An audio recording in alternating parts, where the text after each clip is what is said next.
Guys, now serving spicy episode. Paschelle's in the building. Okay.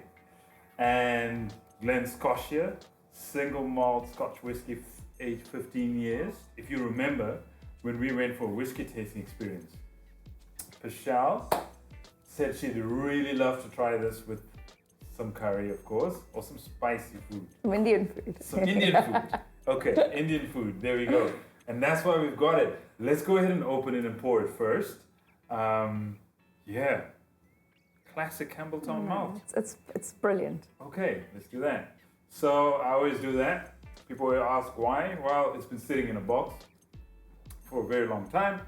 And you basically kind of want the water that's settled at the bottom to do its thing and come to the top. Cool. Does whiskey have sediment? Depends. I've seen some with, like some old bottles. And Aged stuff bottles. Like that. Yeah. And of course, because you buy to consume, and you not really looking at. I mean, I buy to consume. I don't buy to keep the way you would. Yes. It's not something that you'd ever notice in like commercial. You do. I've not store. noticed. Also, if the bottle wasn't stored properly, a lot of times the cork disintegrates. Right. Cool. Talk to us about this dish that you've made that is just the dish. It's just the aroma. Guys, you want to be in this room right now, trust me. Well, there are two dishes. Yes. It's the same dish, it's just different protein. I've done two biryanis. One is a vegetable biryani and one is a chicken. I'd love to say that the vegetable biryani is vegan, but it's not because I love butter too much, far too much. Oh, so it's vegetarian. It's vegetarian. It's not vegan. It can be vegan, of course. You just leave out the butter. And it's one of my favorite dishes to cook. Why?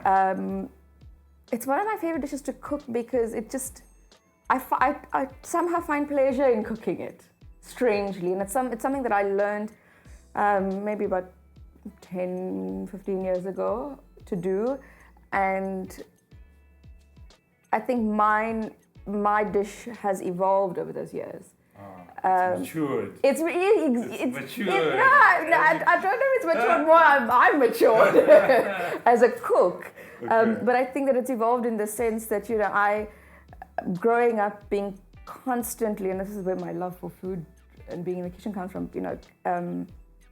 Constantly being surrounded by family members, be it my grandpa's younger brother or his sisters or my paternal grandmother. Really, really, really good cooks and really good or important food influences in my life. Constantly being surrounded by these kind of aromas. We would go to my grandpa's younger sister. That's like the go-to place when we go to Durban. It's like an institution. You have to go there, and the moment you walk in, yes. you just like you beeline to the kitchen because there's something in the pots. It's never one pot. There's always pots. Plural. And you always and they've got quite a long passageway, but at the gate that it's going down. that something's happening. This bouquet is really getting to me. Can we toast? Yes, Can we absolutely. toast? Yeah, hey. Slangeva. Cheers. To good health. Oh, I know. I love that too. That was my favorite part. Oh, smoothness. Just I really want to try this while it's still warm. Please do. Yes. Please, Cool. please. Shall I serve? Would you like to serve? You can go ahead. What would you like? Vegetarian or chicken or both? I'm gonna dig into my black side and go chicken first. Chicken first. I don't want to damage my taste buds. So chicken first. Okay. Ooh. Oh. Okay. That was dramatic. Sorry, guys, but this is just amazing. Are you getting too excitable? Oh, okay, cool. Right. That will give it. I'm gonna have some of the You're going vegetarian. fake vegetarian. Like, I didn't say it was vegan. It's vegetarian. It's not fake vegetarian. what makes something vegetarian and something vegan? Well, animal fat, animal product. I think. But aren't there like vegetarians who just don't like animals, but don't want to call themselves vegan? Repeat that. Aren't there any vegetarians that don't like animals but don't call themselves vegan? Perhaps. I think, so for me, being vegan is just not consuming any animal product. Okay. And that... Everything kind of comes from animals. Bees make Oh, pollen. no, but it's like that's the thing. Like the circle of life. it depends on how extreme you are. I'm gonna go in.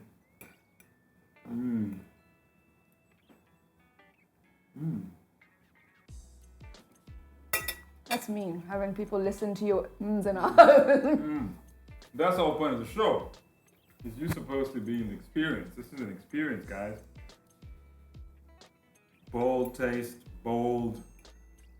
It's like, and it's not very pungent. No, not at all.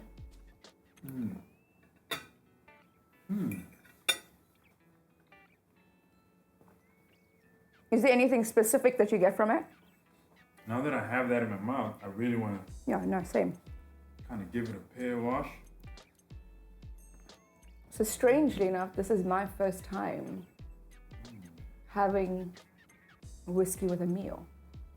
What? For me, it's a thing that I would pour when I get home from work, and I'd have while I'm cooking, Okay. not eating.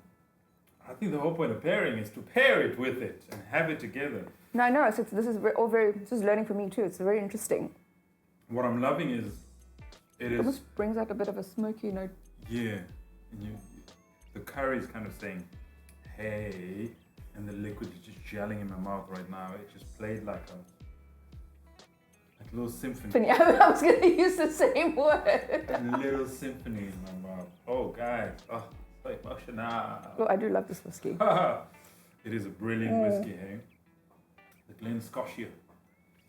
It's really one of my Non-chill favorites. filtered, rich, sweetness. It's just from the nose, it's sweet. Oh, it's delicious. It so complements this dish right now. So complements this dish. And you asked what I was getting.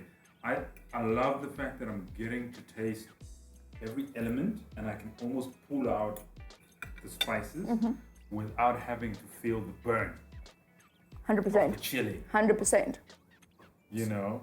And she made this, guys. This is not absolutely. This is not takeout.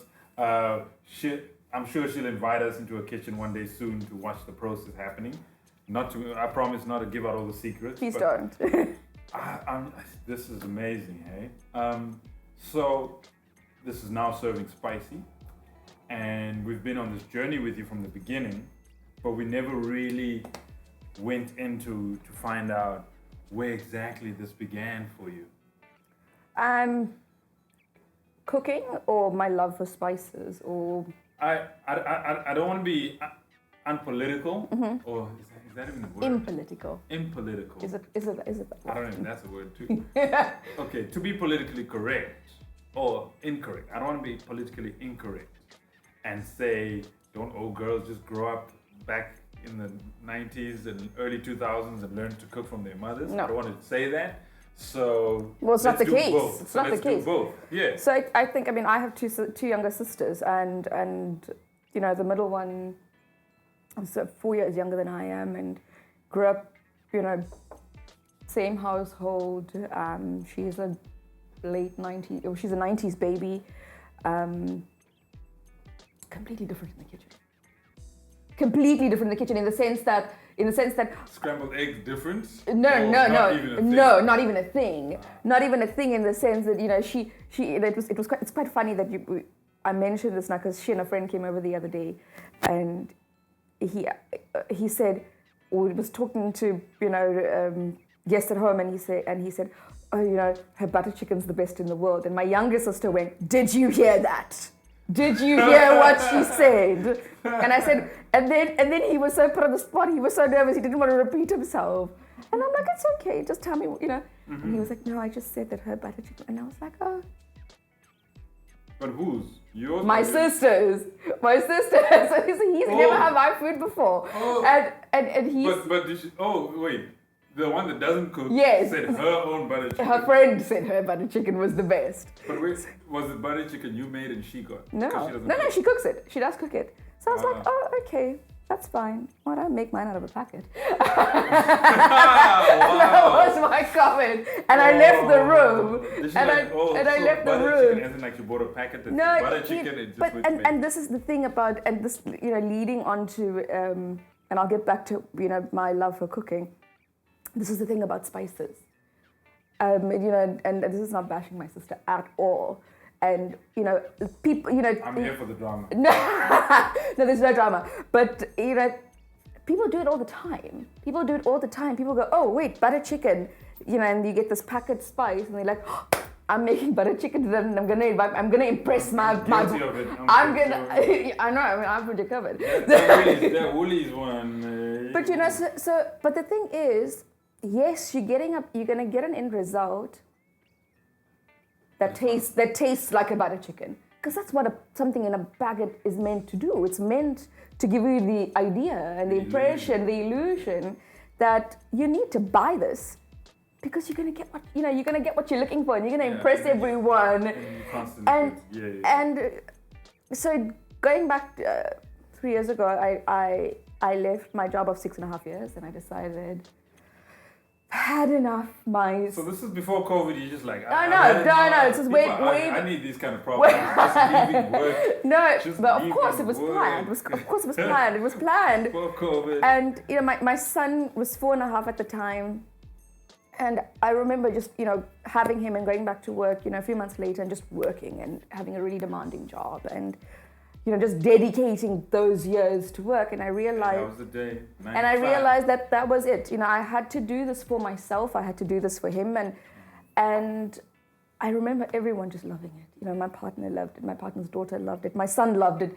Oh my God, Mom's home all the time. You know, she gets to cook lunch every day. She gets to cook dinner every day. She cooks these elaborate meals because she has all this time, which is something that we don't often have.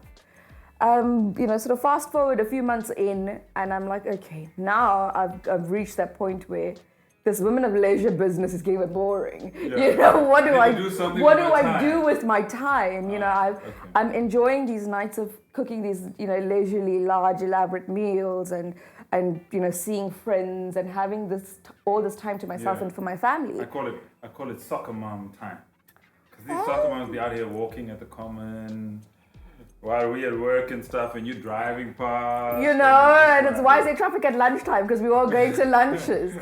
and Airbnb had introduced, I think that year, they'd introduced Airbnb experiences. And one day, I was sort of looking at it, reading, understanding, what is this all about? And I went and I scrolled and I looked at all these things, and there was just, you know, things that you could do was just insane. Like, you know, you could absolutely find anything to do in Cape Town, per se, you know, on Airbnb experiences. Yeah. And I was sort of toying with ideas. Yes, I love to cook. Yes, this is my dream, this is my future, this is my legacy, is cooking, is serving to you something that makes you feel like home, something that, you know, that makes you feel like you want to go back, and it's comforting, it's simple food, it's nothing pretentious, it's nothing elaborate. That's the thing about Indian food. You can't make it glamorous. It's not French cuisine in the sense where, you know, it's very precise. There's lots of precision, and yes, exactly. Salt Bay. There's no precision here. Yeah. But I realized that the precision is actually in the fundamentals of cooking these dishes. Yes. And after, you know, growing up eating, and I might have mentioned in previous episodes, you know, growing up in the Indian community, and, you know, you have curry every night, and, you know, at some point having a heart for food, I started wondering, you know, how is this made? And, you know, you got bits from this aunt, and you got bits from that grandmother, and, you know. Everyone told you don't measure your salt. Don't use a spoon. Just, you know, that's what I do. You know, and from there I realized, wait, anyone can cook. Oh yeah.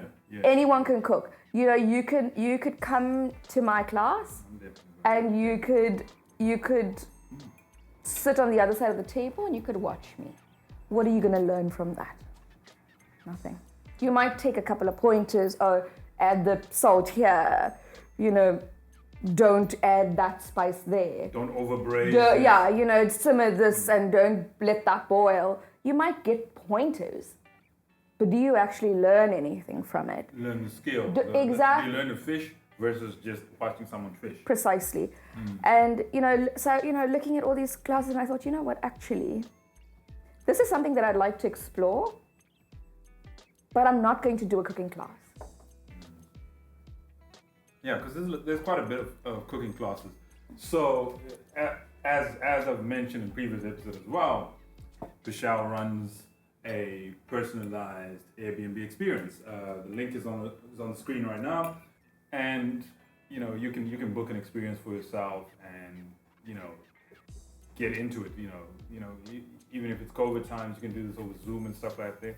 And believe me, you will not be disappointed. Like for growing up was quite such a thing. That's why I can cook a cut. Sometimes yes, with the woolly set, but at least I know when to do the right things. But I've been learning as the journey's been going with you helping us out and teaching us. I've been learning, and I've slowly transitioned to using the real spices. I made a dal the other night. Did you? Oh my Amazing. God, I made a dal, you know, and it was just the process of making it and understanding why it's important to use these spices, why it's important to go back to the earth. You know, I'm not an earther, I'm not a flat earther or any of these conspiracy people or whatever you want to call them, but I do believe that the fresher it is, the better it is, the more loving it is. Just you could make porridge with fresh oats and fresh milk and whatever, you know, and honey that's raw, and it will taste way different to the low sachet. You know exactly, what I mean? yeah. You know, I had a client say to me one day, you know, I also, you know, I do various things within food, and they had a dish of mine, and I'd seen them you know, maybe about a month later, and he said to me, "What did you do with this broccoli? Because it was just like, what did you do? How did you cook it?" Is broccoli an Indian food? No, but it wasn't. It wasn't an Indian dish. But trust me, I had broccoli to the veg biryani. I don't discriminate. It's one of my son's favorite vegetables. Okay, you add broccoli to the veg biryani. Always. All right, I'm gonna make some space here and try this veg biryani. This is gonna make space. Look, the thing is, you know, if you go to an Indian home, you do that, I'm gonna top myself for another up. one. You go to a typically Indian home, and if they look at my veg biryani, they would absolutely frown. They'll be like, what is this? What do you have in here? Biryani. What do you have biryani, in here? Guys. Oh, let's take the veg one. And the thing for me is, especially when I do vegetarian dishes, especially like a biryani or a fried rice or whatever it is, for me, the more the merrier, because you know it's obviously it's really really good for you. You know, and it's, you know, there's no limit to this. You know, you go to an Indian home, and in your veg biryani, you will find potatoes, carrots, cabbage, peas, and they stop at that. And for me, why? Like, I don't understand why you should stop. I almost love the veg more than I love the chicken, guys. The flavor is very, very different. Very different, very more elaborate, very. So the thing with cooking vegetarian is that when you cook a protein like chicken or meat, that takes on flavor. Oh, from the chicken. That takes on the flavor of your flavor base. Yes. So you know, then you would pick up a piece of chicken and you'd have a mild curry flavor or my spice flavor. Well, with vegetables, it doesn't really have that. It doesn't have that kind of absorption where it takes on the flavor. So you're getting a lot more fragrance in that dish as opposed to that dish because it's still sort of mellow in the rice. I close my nose and taste. I close my nose. I want no fragrance. Oh, this is so nice though. It's so bold. I think I'm gonna go vegetarian curry for a while now. Wow, I'm gonna have to explore this, eh? You know, and you know, it brings me a really interesting question is, and a lot of people have kind of pointed out and said, hey, why is spice blending a thing? You know, I mean, why can't I just buy a bag of spices from the store? Well, I get buying it already and it's already been blended, but what I'm saying is in terms of, so you do spice blending, right? And why is it that I can't experiment and pull out different spices as I want them to do? Why is it important to understand which spices work with which spices? What is the, is there added health benefits? I don't know if I'm jumbling up the question, but... Look, I think in terms of health benefits, every single spice has it. Every single spice absolutely has health benefits. Every single spice has various properties to it. So, you have your culinary properties, you have medicinal properties, you have, some spices are used in perfumery. I did a spice blending masterclass. It was the last public holiday in March. And I remember one of the guests he picked up the blended spice and he went, "Oh my God, could you make cologne out of this?" Old spice. Oh, is that what old spice is? And we were like, really? I was like, the next time I see you, I'm going to ask you, are you wearing garam masala? No, I'm serious. And he picked it up and he was... Old spice? And What's he old spice? picked it Is up. Old spice not spice? Is there no spice in I there? guess so. That's what people smell like. Old spice is quite pungent. It's quite heavy. That's what people smell like. Curry. It's quite heavy. I have a friend, I swear, she smells like rooibos tea. Maybe she baths in rooibos tea, but she smells like rooibos tea. Well, I guess it could be a fragrance similar to the aroma of rooibos tea. In any case, yes, it has various properties. And for example, fennel's really, really good for digestion. Cinnamon's really, really good to suppress your sugar cravings because it has, natural sweetness. Oh, yeah. So pancakes and cinnamon. That's how they get us. And they also, if you're diabetic, have cinnamon and water so that it suppresses that craving for something sweet. There you go, guys. So I think Tips that every day. with the initial question you asked is it a thing? Why is it a thing? Why can't we experiment? And I'm sure growing up in a multicultural environment, you would go to the one auntie's house and then you'd eat a spoonful of something and it would be like, it just tastes cumin. Yes. Yeah. Or you would just taste fennel. And for me, cooking is, especially with cooking Indian food, everything's in moderation. Especially the heat. Especially the heat. So, I've made a few curries, I've experimented, made a few curries myself that were either so hot you couldn't taste anything, or it was just so grainy because of the... Spices still raw, so not cooked out enough. Yeah, This is getting better by the sip. Yeah, some water, you're welcome. Or I either just didn't, or added too much. I've had curries that had way too much cardamom. Someone actually asked the question: are you supposed to take the cardamom out before you serve it, or? Have you not bitten into one already? So this was a real question. Someone was like, they don't eat. They judge a curry based on if there's cardamom in it. Then it's not supposed to be in there. But no, look, I think that there are no hard and fast rules in terms of using spices like that, in that sense. Do you mine out the cardamom out of a big biryani? Geez, please go ahead. Good luck. I don't know what time your guests are going to eat, but good luck. Good luck. So for me, it's there's no rules. If you're cooking a curry and it's easy to sort of fish out your whole spices, please go ahead. It doesn't really serve much purpose after cooking, post-cooking. Okay. But I mean, to have to do that is really a bit of a mission. Yeah, your food's gonna go cold. Veggie. Like right now, I'm fishing out green cardamom and I'm pushing it to the side of my plate, and that's how it usually works.